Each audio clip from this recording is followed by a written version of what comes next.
Hola a todos, en esta ocasión vamos a hablar de una parte muy importante en el procesamiento de datos y es de las operaciones de downsampling o submuestreo. Vamos a ver ejemplos muy básicos de operaciones de submuestreo tanto en series de tiempo como en imágenes. En la descripción del video encontrarán el enlace al repositorio que los llevará al repositorio principal y aquí vamos a encontrar el tutorial de instalación que ya lo hemos visto en videos anteriores y los módulos del curso que vamos a ir añadiendo. Ya abordamos el tema de números complejos y ahora vamos a abordar el tema de downsampling. Entonces les pediría que clonen o descarguen el repositorio y una vez descargado lo vamos a descomprimir. Lo voy a copiar en una carpeta en mi disco D por aquí. Y vamos a abrir Miniconda y vamos a ingresar desde Miniconda a ese repositorio. Entonces, bien, ya estamos aquí. Entonces primero vamos a activar nuestro entorno, el entorno que hemos creado anteriormente. Vamos a activar mi entorno y vamos a ir al lugar donde descargamos nuestra carpeta. ¿Vale? Y ahí van a encontrar una carpeta que se llama scripts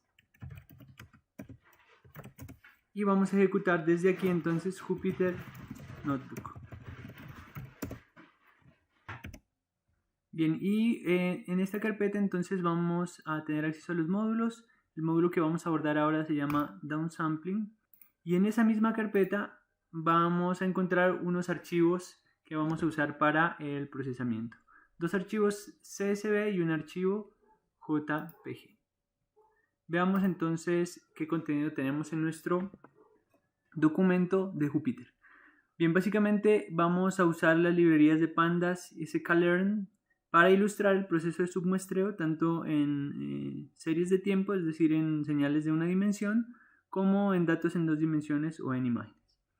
Es importante decir que el proceso de downsampling es esencial en varias aplicaciones.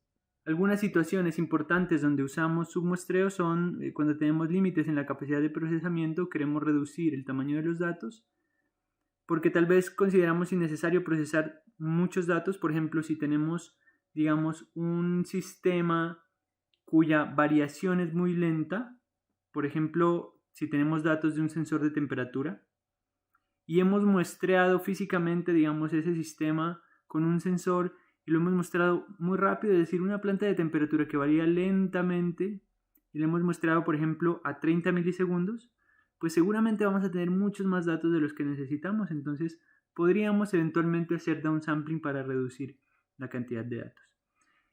También se usa mucho cuando trabajamos en Machine Learning para balancear los grupos de datos.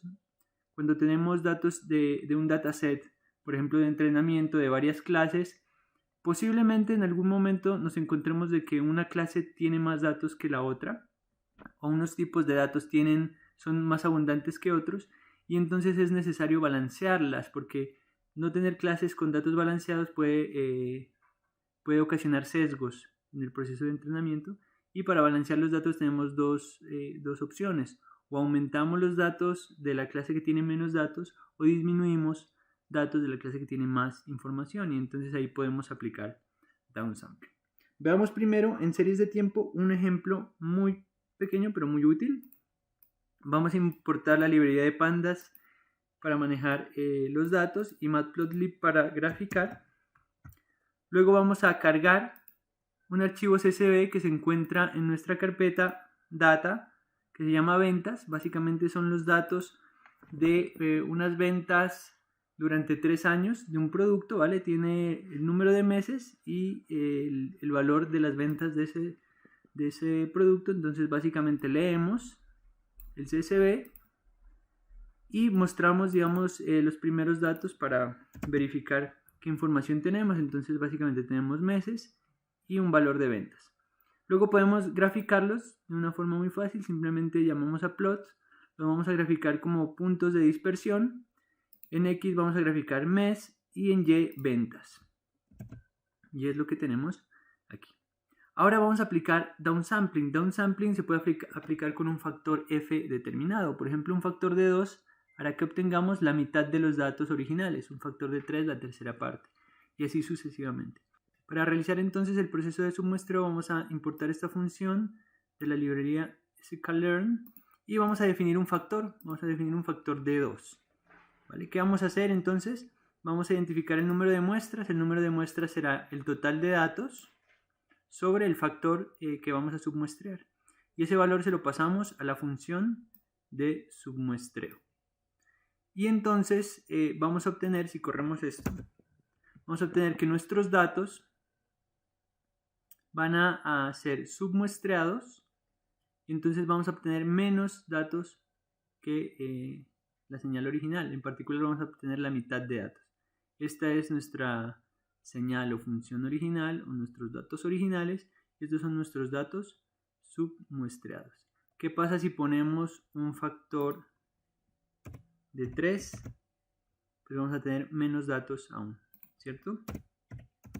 De esa forma entonces eliminamos algunos datos. Como taller, la idea es que ustedes puedan cargar los datos del archivo motor.csv, ¿vale? Que hay un archivo con datos, son unos datos reales de un motor que digamos hice la adquisición de las revoluciones de ese motor, de las RPMs, y tomé datos en un transcurso de tiempo. La idea es que submuestreen esa señal con un factor de 3 y hagan las gráficas, ¿vale? Que apliquen estas pequeñas líneas que hemos visto acá para que puedan reproducir este mismo efecto. Muy bien, la segunda parte de este pequeño taller es en imágenes, ¿vale? Y es que podemos hacer submuestreo tanto en una dimensión, como lo que acabamos de ver, como en 2 dimensiones. Lo primero que vamos a hacer es vamos a cargar del directorio una imagen que tenemos aquí guardada. Es esta imagen que se llama tito.jpg y básicamente vamos a usar las librerías de Skimash para leer esa imagen de nuestro directorio, ¿vale? La imagen está en esta carpeta y se llama tito.jpg. Este es el path. Luego leemos la imagen, vamos a imprimir el tamaño de esa imagen. Miren que tiene 960 filas por 1280 columnas por 3 canales, es una imagen a color y la mostramos, ¿vale? Esta es la imagen de Tito que tiene, bueno, una resolución decente. Y ahora vamos a hacer submuestreo de esa imagen. ¿Cómo lo hacemos? Bueno, vamos a agregar además la librería NumPy y vamos a cargar esta función de la librería Skimash que nos permite hacer el submuestreo. Vamos a definir 2 factores, un factor X y un factor Y. ¿Por qué 2 factores? Porque tenemos 2 dimensiones, la dimensión de las filas y la dimensión de las columnas, ¿vale? Luego vamos a llamar a la función de submuestreo, le vamos a pasar el factor por cada uno de las dimensiones de la imagen, entonces filas, columnas. En canales no vamos a hacer submuestreo, solo filas, columnas. Y vamos a usar la función de submuestreo, vamos a tomar el máximo. Es algo así, es una especie de max pooling. Vamos a tomar de cada región que vayamos reduciendo, vamos a tomar el máximo del píxel. Esta función puede cambiar. Miren que si vemos el docstring de la función, esa función, ¿vale? Que es cómo se operan los píxeles que se van a submuestrear, tiene varias opciones. Vamos a ver por aquí. Función, miren, puede ser la suma, el mínimo, el máximo, el promedio, ¿vale? Entonces tenemos varias opciones para hacer el submuestreo. Finalmente imprimimos las nuevas dimensiones de la imagen submuestreada y la mostramos en pantalla. Si ustedes se fijan, hemos elegido un factor de 10 y las nuevas dimensiones de la imagen son 96 por 128 por 3. Precisamente es esta dimensión entre 10. Y bueno, aquí vemos entonces el efecto de submuestrear nuestra imagen original, ¿cierto? Esta es nuestra imagen original que tiene una resolución particular y esta de aquí pues la vemos más, digamos, pixelada porque efectivamente estamos disminuyendo la cantidad de datos, ¿vale? y de alguna forma pues mantenemos, digamos, la estructura de la imagen o la información importante de la imagen. Esa es la idea, ¿vale? Si hacemos un submuestreo con un factor de 5, pues ese efecto será un poco menor, ¿vale? Si lo llevamos a un extremo muy grande, un submuestreo de 15, pues vamos a ver que ya la imagen está muy pixelada porque le hemos quitado bastante información. Bien, como taller, la idea es que ustedes puedan cargar una nueva imagen desde su directorio, cualquiera que ustedes deseen, y que realicen un submuestreo de factor de 8, con factor de 8, en el sentido de las filas, con factor de 4 en el sentido de las columnas, es decir, no un submuestreo igual en filas y columnas, sino 8 y 4, y que además cambien este valor, que es la función de máximo, por una función mínimo, de valor mínimo para el submuestreo, para que vean y puedan reproducir estos resultados que hemos presentado en estos pequeños ejemplos. Bien, eso es todo por ahora en este segundo módulo en el que hemos visto el downsampling y submuestreo, y bueno, seguiremos agregando pequeños módulos para ilustrar algunas otras operaciones fundamentales en el procesamiento de datos y en el procesamiento de señales.